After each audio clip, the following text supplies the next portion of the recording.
thế họ cho chỗ cũ thế ai qua mua dò một YouTube rồi nên sau thế bây giờ được sau họ cho không nhiều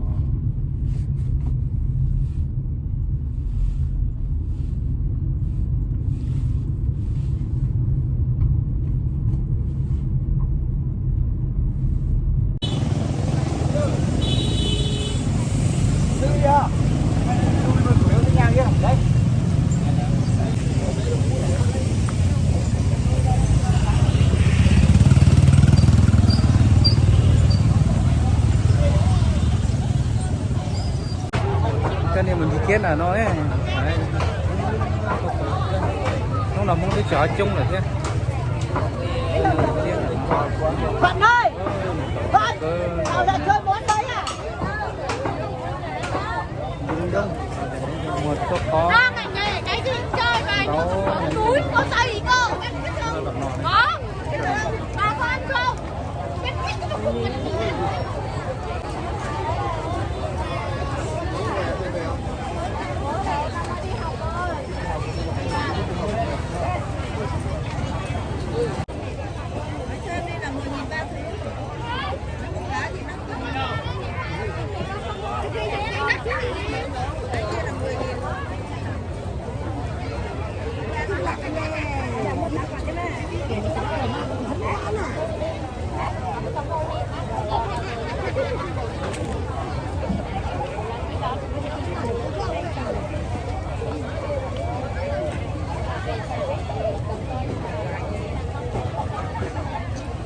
còn này giờ rau là còn này lấy mùa rau này còn này chơi ở tộc ăn gì chơi rau thua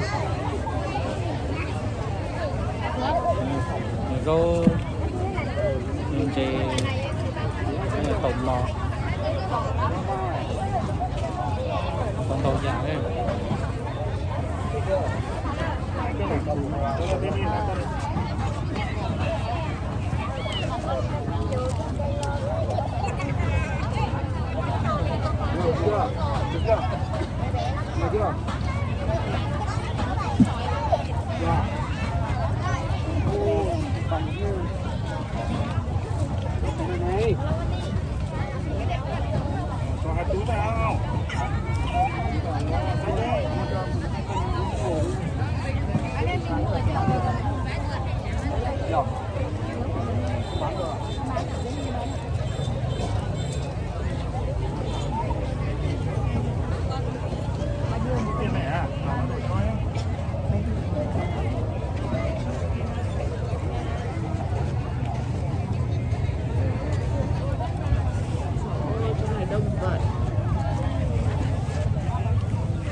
Ăn cái này nó hoa cái này à.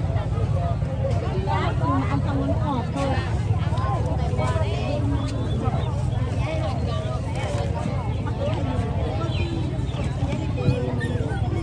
đi đến mật ong rừng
Bà cái này. À, có bà. Bà cái này đây.